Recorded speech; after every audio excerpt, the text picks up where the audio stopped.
का बन के पसीना, सींचता है धरती का सीना। मेहनत का तेरी हक दिलवाने, नई तकनीक नई खोज बताने। पशुधन को गुणवान बनाना, पौध सुरक्षा को सिखलाना, खेती के सब गुर समझाने, भारत का सरताज बनाने। आठों पहर है संग तुम्हारे अन्नदाता, अन्नदाता। नमस्कार, मैं रीनू यादव आप सभी दर्शकों का अन्नदाता कार्यक्रम में स्वागत करती हूं।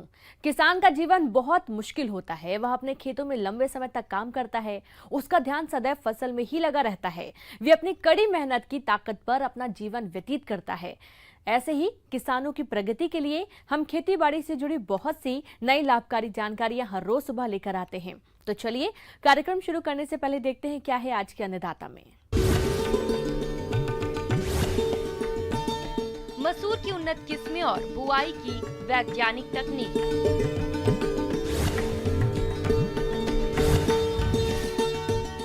बटन मशरूम से कमाए कम लागत में अच्छी आय।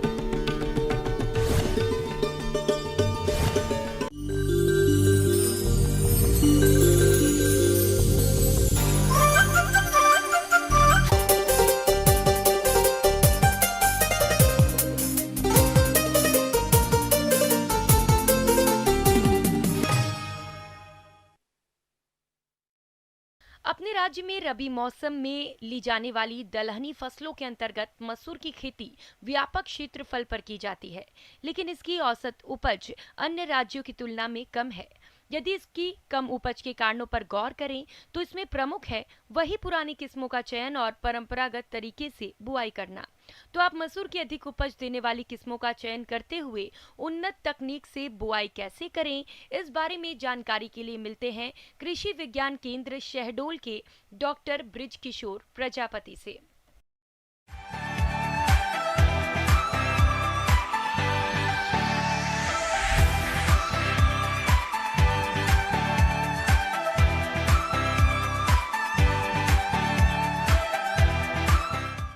किसान मित्रों, आज हम जो है मसूर की उन्नत उत्पादन तकनीकी के बारे में यहाँ पर चर्चा करेंगे। जैसा कि आप जानते हैं, मसूर की फसल जो होती है रबी के मौसम में उगाई जाने वाली असिंचित भूमि में सबसे महत्वपूर्ण फसल में से एक फसल है।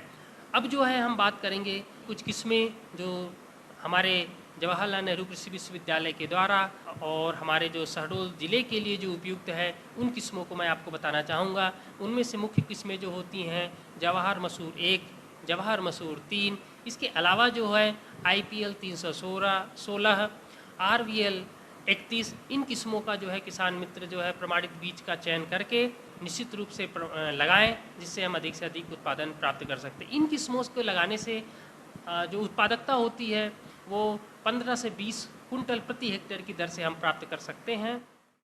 किसान भाइयों, अभी आपने मसूर का अधिक उत्पादन देने वाली उन्नतशील किस्मों के बारे में जानकारी हासिल की। अब आइए जानते हैं खेत की तैयारी और संतुलित मात्रा में उपयोग किए जाने वाले उर्वरकों के बारे में। मसूर का बीज जो होता है वो छोटा होता है, जिसके लिए हमें जो है दोमट और मिट्टी की आवश्यकता होती है, जो सबसे उपयुक्त होती है मसूर की खेती के लिए। और भूमि जो होना चाहिए वो जल निकासी की अच्छी व्यवस्था होनी चाहिए। जीवाश्म की मात्रा जो होती है, जीवाश्म कार्बन की मात्रा जो होती है प्रचुर मात्रा में होनी चाहिए, जिससे हम अधिक से अधिक उत्पादन प्राप्त कर सकते हैं। अब हम किसान मित्रों बात करेंगे खेत में जुताई किस प्रकार से करनी होती है। तो किसान मित्रों, इसकी बुआई के लिए जो है भूमि को बहुत अच्छे तरीके से जुताई करनी चाहिए। तो 2 से 3 बार हम जो है कल्टीवेटर से जुताई करने के बाद जो है हम पाटा चला दें, जिससे भूमि की नमी जो है हमारे भूमि पर संचित रहे और वो गर्मी से जो है उत्सर्जित ना हो सके। अब जो है मैं आपको उर्वरकों का उपयोग किस प्रकार से करें मैं ये बताना चाहूँगा। तो जैसा कि आप जानते हैं कि मसूर की फसल एक दलहनी फसल है, इसे नाइट्रोजन की मात्रा बहुत ही कम ज़रूरत पड़ती है। तो मसूर की खेती के लिए जो है 20 किलोग्राम नाइट्रोजन, 40 किलोग्राम फास्फोरस और 30 से 35 किलोग्राम जो होता है पोटाश की आवश्यकता होती है, जो हम बुआई के समय ही हम खेत में मिला दें। किसान भाइयों, मसूर की खेती के लिए बीज की उचित मात्रा और बीजोपचार करते हुए मसूर की वैज्ञानिक तकनीक से बुवाई कैसे करें, आइए जानते हैं। बीज को बुआई से पूर्ण जो होता है, हम किस प्रकार से उपचारित करें, ये हमें जानना जरूरी होता है। तो किसान मित्रों, मैं आपको बताना चाहूँगा कि 50 से 55 किलोग्राम प्रति हेक्टेयर की दर से बड़े बीज जो मसूर के होते हैं वो उपयुक्त होते हैं, और छोटे बीज जो होते हैं वो 40 से 45 किलोग्राम प्रति हेक्टेयर की दर से हमें खेत में बुआई करना चाहिए। तो इसके लिए जो है हम सबसे पहले तो भूमि जनित रोगों से नियंत्रण हेतु जो होता है, हम थीरम या कार्बेंडाजिम से 3 ग्राम प्रति केजी की दर से हम उपचारित करें। इसके बाद जो होता है, हम अपने जो जैव उर्वरक होते हैं जैसे राइजोबियम और पीएसबी, इन बायो फर्टिलाइजर्स का जो उपयोग करने से हमारा जो वातावरण में नाइट्रोजन है वो फिक्स होगा हमारी भूमि में, और जो फास्फोरस होता है भूमि में फिक्स हो जाता है, तो ये घुलनशील करने का कार्य करते हैं। तो मैं आपको बताता हूँ कि राइजोबियम और पीएसबी जो हैं, इनका 20-20 ग्राम प्रति केजी की दर से उपचारित करना चाहिए। जो मसूर का बीज हमारा होता है उसके ऊपर छिड़काव करके हल्के हाथों से उसे रगड़ें, जिससे क्या होता है, राइजोबियम की ऊपर एक परत चढ़ जाए, और उसको छायादार जगह पे रखने के बाद जो है हम भूमि में इसका बिजाई करें। 30 सेंटीमीटर लाइन से लाइन और पौधे से पौधे की दूरी जो है 10 सेंटीमीटर पर बुआई करना चाहिए। और हमें जैसा कि हम जानते हैं कि मसूर के बीज बहुत छोटे होते हैं, तो हमें जो है मसूर की बुआई करते समय ध्यान रखना चाहिए कि बीज जो है बहुत गहराई तक ना जा सके। तो इसके लिए हम क्या करें, हम सीड ड्रिल के माध्यम से या जो हमारे देसी ड्रिल जो होते हैं बैलों के द्वारा जो बुआई की जाती है, जिसे चोंगा बोलते हैं, उससे हम 30 से 4 सेंटीमीटर केवल गहराई तक हम बुआई करें। मसूर की फसल में कई तरह के खरपतवार भी उगाते हैं, इसलिए आप इन खरपतवारों का नियंत्रण कैसे करें, आइए जानते हैं। किसान मित्रों, अब मसूर में जो है हम खरपतवार का नियंत्रण किस प्रकार करें, ये आपको मैं बताना चाहूँगा। जैसा कि आप जानते हैं, मसूर की फसल भी जो है धीरे धीरे बढ़वार करती है, तो इसमें जो पहला 40 दिन होता है बहुत ही अति आवश्यक होता है कि भूमि जो है हमारा खरपतवारों से मुक्त हो। उसके बाद 70 से 80 दिन का समय जो होता है वो खरपतवार मुक्त होना अति आवश्यक होता है। इसके अलावा जो रासायनिक विधि होती है, हमारे जो रासायनिक केमिकल्स होते हैं, जैसे हमारे पेंडिमेथिलीन जो है 700 ग्राम से लेकर 1 किलोग्राम प्रति हेक्टेयर की दर से हम 500 से 600 लीटर पानी में घोलकर प्रति हेक्टेयर की दर से हम छिड़काव करके अपने भूमि को जो है हम खरपतवार से मुक्त कर सकते हैं। किसान मित्रों, इन छोटी छोटी बातों को अगर आप ध्यान में रखते हैं और अच्छी किस्मों का चयन कर वैज्ञानिक विधि को अपनाते हैं, तो निश्चित रूप से आपको मसूर में अधिक से अधिक उत्पादन प्राप्त करके अधिक से अधिक लाभ प्राप्त कर सकते हैं। किसान भाइयों, अभी तक आपने खेती से जुड़ी कुछ उपयोगी जानकारियां देखी हैं। अब लेते हैं एक छोटा सा ब्रेक, जल्द ही लौटेंगे। कार्यक्रम में आगे भी है खेती बाड़ी से जुड़ी बहुत सी महत्वपूर्ण जानकारियां, तो बने रहिए हमारे साथ।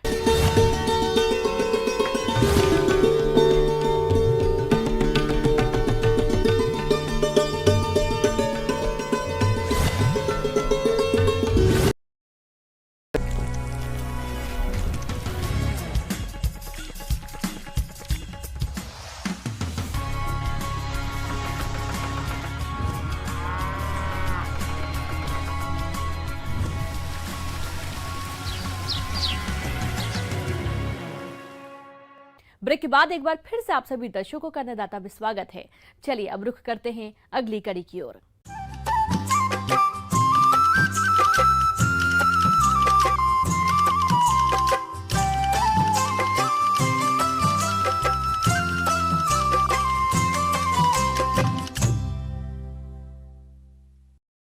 आज के समय में खेती योग्य भूमि कम होती जा रही है, और ऐसे में किसानों को कम भूमि से अधिक आय कमाने के लिए परंपरागत खेती से हटकर कुछ अलग करने की जरूरत है। इसीलिए आज हम आपको ऐसे ही प्रगतिशील किसान राजेश से मिलवाने जा रहे हैं, जो कम लागत में बटन मशरूम उगाकर अच्छा लाभ कमा रहे हैं। तो आइए मिलते हैं इन्हीं से और जानते हैं क्या है इनकी सफलता का राज।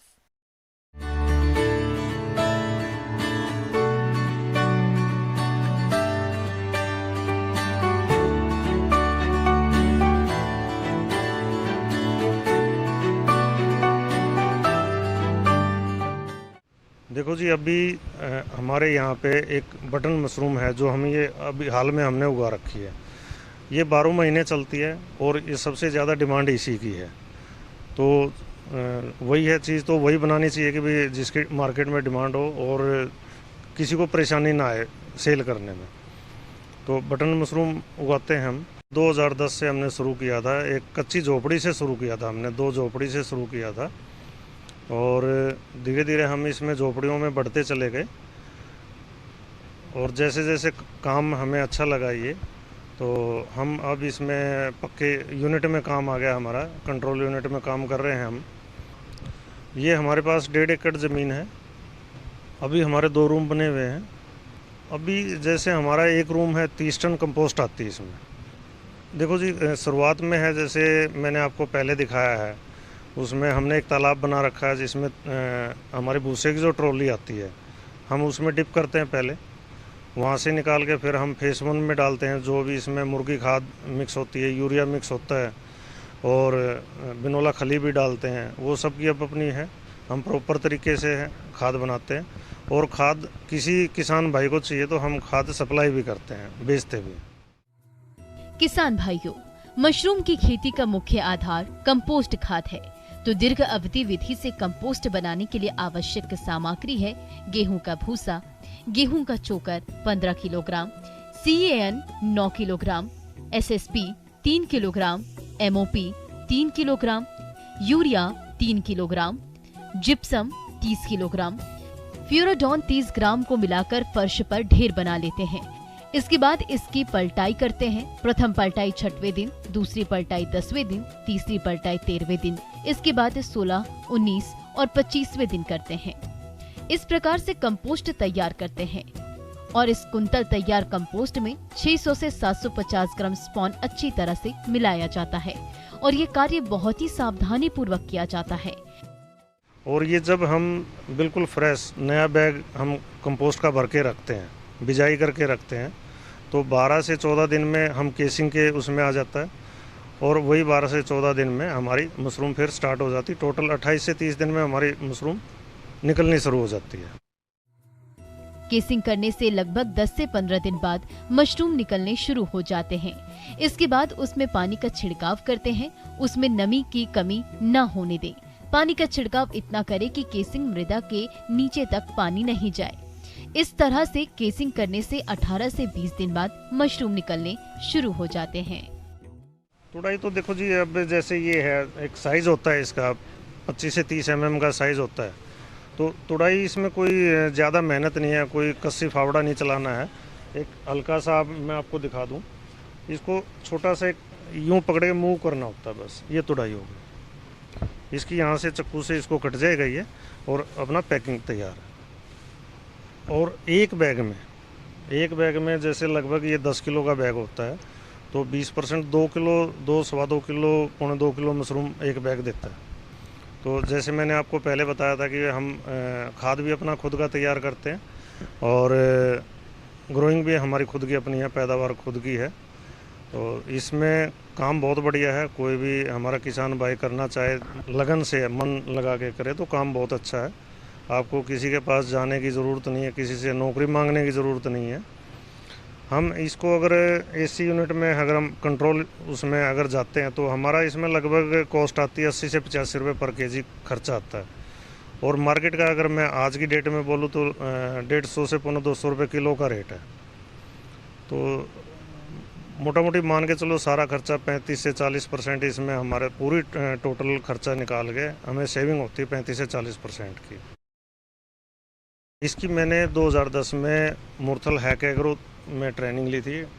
डॉक्टर अजय यादव हैं वहाँ के जो इंचार्ज हैं। हमने वहीं जाकर उनसे मिला था, उनसे परामर्श लिया, उनसे सलाह ली, उसके बारे में जाना। और मैं तो किसान भाइयों को सबसे पहले ये कहूँगा कि भाई अगर किसी को मशरूम की खेती करनी है तो उसके पहले उसकी ट्रेनिंग ज़रूरी है। आगे और भी खेती बाड़ी से जुड़ी बहुत सी रोचक जानकारियां, पर यहाँ पर रुकेंगे एक और छोटे से ब्रेक के लिए। जल्द हाजिर होते हैं।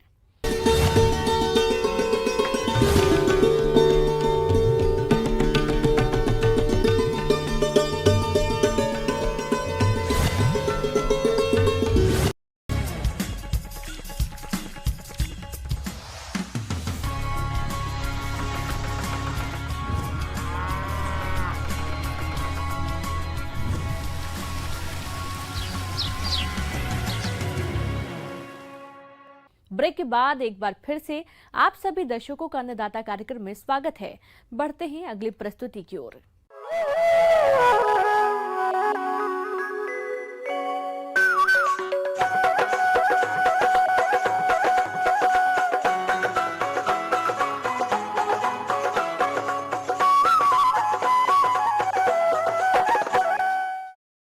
बत्तख पालन रोजगार का बेहतर जरिया बनता जा रहा है। इसे वैज्ञानिक तरीके से अपनाया जाए तो खुद के साथ कई लोगों को भी रोजगार दिया जा सकता है। तो आप इस लाभ को देखते हुए किस प्रकार से करें बत्तख पालन, चलिए इस बारे में जानकारी लेते हैं विषय विशेषज्ञ डॉक्टर RM मिश्रा से।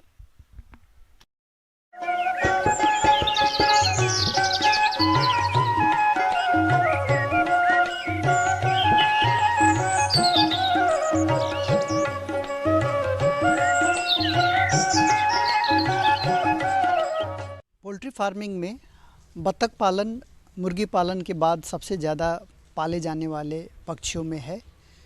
बत्तख पालन एक अच्छा व्यावसायिक रूप ले सकता है अगर किसान समझदारी से प्रशिक्षण प्राप्त करके बत्तख पालन करें। अपने क्षेत्र में पता करें कि उन्हें किस तरह के बत्तख पालन की आवश्यकता है, वह मांस के लिए बत्तख पालें या अंडा के लिए बत्तख पालें। अगर किसान अंडा के लिए बत्तख पालना चाहते हैं तो उनके लिए सबसे अच्छा नस्ल होगा खाकी कैम्बल नस्ल। यह अंडा उत्पादन में विश्व प्रख्यात है एवं इसमें अंडा उत्पादन 250 से 300 अंडा प्रतिवर्ष होता है। अंडा उत्पादन के साथ साथ आप मीट उत्पादन के लिए भी बत्तख पालन कर सकते हैं, जिसमें वाइट पेकिन, मस्कोवी इस तरह के प्रजाति का पालन कर सकते हैं। वाइट पेकिन देखा जाता है कि 6 से 7 सप्ताह में वह मार्केट वेट में आ जाती है, करीबन 2 किलो का उसका शरीर भार ग्रहण कर लेती है। बत्तख अधिकतर अंडे सुबह 9 बजे तक दे देती हैं, तो ऐसे में किसानों को अंडा खोने का भी डर नहीं रहता है और सारा दिन अंडा कलेक्शन का भी उनको बहुत ज़्यादा परेशानी नहीं होती है। बत्तख बच्चा जो 1 दिन का होता है जिसे हमारे किसान पालेंगे तो उसके ताप का विशेष ध्यान देंगे, जिसे ब्रूडिंग कहते हैं। उनको ब्रूडिंग ठीक से करेंगे, क्योंकि बत्तख में ब्रूडिंग अगर किसान ठीक से नहीं करते हैं तो उसमें काफ़ी क्षति हो सकती है। पहले सप्ताह में बत्तख को 35 डिग्री तापमान पे 35 डिग्री सेल्सियस तापमान पे रखने की आवश्यकता होती है और उसका फर्श बिल्कुल सूखा होना है, क्योंकि बत्तख अगर किसी वजह से अगर भीग जाते हैं तो उन्हें काफ़ी क्षति हो सकती है, ठंड लग सकता है। तो बत्तख किसान भाइयों, जाड़े के दिनों में बत्तख को 1 महीने तक ब्रूडिंग आपको करना आवश्यक है। किसान भाइयों, बतखों का अच्छा विकास हो और इनसे अधिक अंडा उत्पादन हो सके, इसके लिए उनका संतुलित आहार प्रबंधन करना बेहद जरूरी है, क्योंकि आहार प्रबंधन में लापरवाही करने पर बतखों का विकास तो बाधित होता ही है, साथ ही घातक रोगों की चपेट में आ जाने पर इनकी मृत्यु भी होने लगती है। ऐसी परेशानी से बचने के लिए आप इनका आहार प्रबंधन कैसे करें, आइए जानते हैं। दूसरी बात जो होगी वह है उसके आहार प्रबंधन। आहार प्रबंधन में बत्तख को समुचित एवं संतुलित आहार की आवश्यकता होगी। बत्तख को जहां आप भोजन देंगे उसके साथ उसका पानी का बर्तन अवश्य रहे, इसका सुनिश्चित करेंगे। बत्तख हमेशा जब दाना लेती है तो उसके साथ पानी पीना वो उसको अनिवार्य होता है, तो इसका आप ध्यान रखेंगे। बत्तख को जल की उतनी ही आवश्यकता होती है जिसमें कि वो अपने चोंच एवं अपने आँख को डुबा सके, सर को डुबा सके, उससे ज़्यादा उनकी पानी की विशेष आवश्यकता नहीं होती है। लेकिन उम्र के अनुसार जो जल पानी का प्रबंधन होगा वो उनके अनुरूप है देना है। बड़े बत्तख के लिए 6 इंच पानी पर्याप्त होता है और जो बत्तख का आप आवास बनाएंगे, घर बनाएंगे, उसके पैरेलल में उसका एक नाली नुमा जलाशय आप बना सकते हैं, जिसकी गहराई 6 इंच हो और जिसका चौड़ाई 1 से 1.25 फीट हो, तो उसमें बत्तख आसानी से आप पाल सकते हैं। किसान भाइयों, वैसे तो बतखों को प्रतिदिन 150 ग्राम दाना देना उचित रहता है, लेकिन दाना महंगा होने के कारण आप दाने की मात्रा में आधी कटौती कर उसे घर व होटलों का बचा हुआ भोजन दे सकते हैं। साथ ही बतखों को बचे हुए फसल अवशेष भी खाने को दिया जा सकता है। अगर बत्तख को पालने का पद्धति देखा जाए तो 3 पद्धति से बत्तख पालन किया जा सकता है। एक सघन पद्धति जिसमें आप घर के अंदर बत्तख का पालन करेंगे, एक अर्ध सघन पद्धति जिसमें आप घर के साथ साथ बाहर का जो खुला हिस्सा होगा घेरा करके उसमें आप पालन करेंगे। घर के अंदर का क्षेत्र प्रति बत्तख 3 वर्ग फीट होनी जरूरी है और घर के बाहर का जो खुला क्षेत्र है उसमें प्रति बत्तख 12 से 15 स्क्वायर फीट रहने से वो स्वस्थकर रहेंगे। और जो तीसरा पद्धति है वह खुला पद्धति है जिसमें आप सिर्फ और सिर्फ रात्रि में शेल्टर के लिए एक छतनुमा बरामदा रखेंगे और दिन में वो खुले तौर पे आप पाल सकते हैं। देखा जाता है कि 1 एकड़ के क्षेत्र में, खुला क्षेत्र में अगर बत्तख पालन करते हैं तो 1000 बत्तख तक किसान पालन कर सकते हैं। किसान भाइयों, अक्सर बत्तख तालाब में अधिक रहती हैं। ऐसे में जब वे अपने आवास में लौटती हैं, तब उनका आवास गीला हो जाता है, जिससे कई बीमारियां पनपने लगती हैं। इससे बचाव के लिए बत्तखों के आवास को सूखा रखने की कोशिश करें। इनके आवास में समय समय पर बुझे हुए चूने का भुड़काव करें। वैक्सीनेशन बहुत ज़रूरी होती है बत्तख में, खास करके 2 टीके लगते हैं।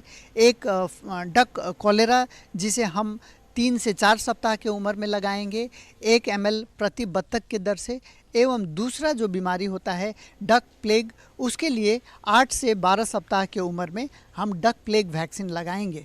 तो ये दोनों वैक्सीनेशन इसलिए ज़रूरी है कि ये दोनों काफ़ी जानलेवा है और संक्रामक रोग हैं। डक कॉलेरा छोटे बत्तख में ज़्यादा देखा जाता है और डक प्लेग बड़े बत्तख में ज़्यादा होता है और इससे काफ़ी मृत्यु हो सकती है।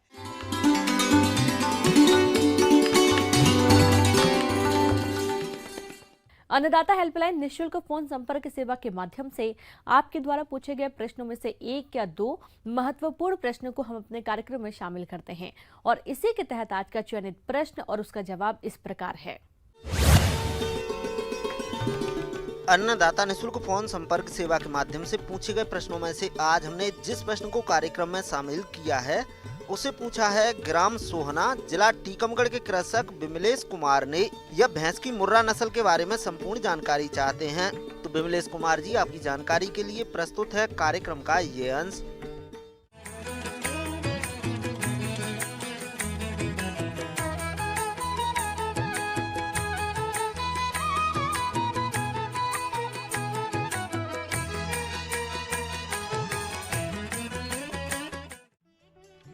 भारत में भैंस पालन एक फायदेमंद व्यवसाय है। यह व्यवसाय न केवल भारत में दूध आपूर्ति करता है, बल्कि इसमें रोजगार की काफी संभावना है। भैंस का दूध कुल दूध का 57% योगदान देता है। भारत में आमतौर पर मुर्रा, जाफराबादी, सूरती आदि भैंस की नस्ल पाई जाती है। इन सब भैंसों में मुर्रा भैंस सबसे मशहूर है। डेयरी व्यवसाय में आजकल अधिकतर मुर्रा भैंसों को पाला जा रहा है और इसका पशुधन में सबसे ऊंचा स्थान है, जिसके कारण इसे काला सोना कहा जाता है। ये भैंस गर्म और ठंडे इलाकों में आसानी से पाली जा रही है। मुर्रा पशु भारी भरकम डील डॉल वाले होते हैं तथा इनकी गर्दन और सिर अन्य भैंसों की तुलना में छोटे होते हैं। सींग कसकर मुड़े होते हैं। इनका रंग काला और पूंछ लंबी होती है। इनका पिछला हिस्सा चौड़ा तथा अगला हिस्सा संकरा होता है। इनकी आँख की पुतली नीली होती है, इसलिए इसे नीली या पंच कल्याणी भी कहते हैं। इनके मादा पशु का वजन लगभग 550 किलोग्राम के आसपास होता है और मादा पशु की ऊंचाई 133 सेंटीमीटर के आसपास होती है। वहीं नौजवान नर पशु का वजन 650 किलोग्राम के आसपास होता है तथा उसकी ऊंचाई 138 सेंटीमीटर के आसपास होती है। मुर्रा भैंस की देखरेख करना आसान होता है। इस नस्ल का स्वास्थ्य अन्य नस्लों की तुलना में बेहतर रहता है, क्योंकि इन भैंसों की रोगों से लड़ने की क्षमता अच्छी होती है। मुर्रा भैंस सबसे अधिक उत्पादन वाली भैंस की नस्ल है। मुर्रा भैंस देशी और अन्य नस्ल की भैंसों की तुलना में 2 से 3 गुना अधिक दूध देती है। यह प्रतिदिन 15 से 20 लीटर दूध आसानी से दे देती है। इस भैंस की दूध देने की अवधि आमतौर पर 280 से 310 दिन है, जो अन्य भैंसों की तुलना में अधिक है। मुर्रा भैंस अपने एक दूध काल में लगभग 1800 से 4000 लीटर तक दूध देती है। और इसके दूध में वसा की मात्रा 7 से 8% होती है।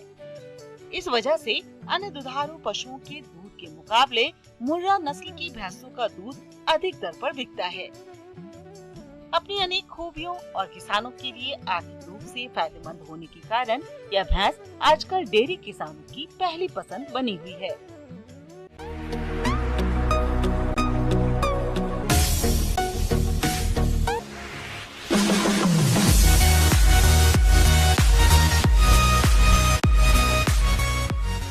आइए अब एक नजर डालते हैं राज्य के कुछ चुनी हुई मंडियों के प्रमुख फसलों के बाजार भाव पर।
किसान भाइयों, अन्नदाता आपकी सेवा के लिए संकल्परत है।